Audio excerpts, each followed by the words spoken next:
October 2025-এর 21 তারিখে পেঁপে গাছগুলো রোপণ করি।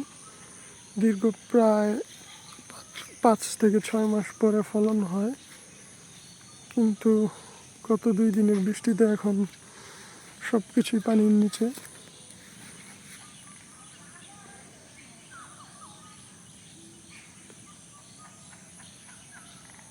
আম গাছগুলো সব পানির নিচে।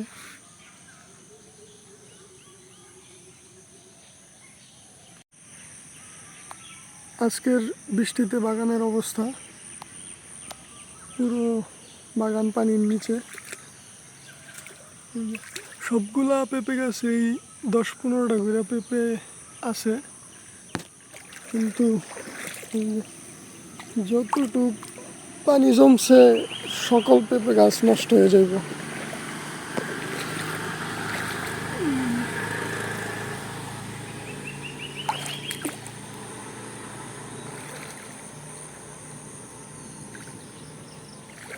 বিশটা গাছ থেকে 17টা পেঁপে গাছেই পেঁপে হয়েছে, কিন্তু একটা গাছও টিকবে না।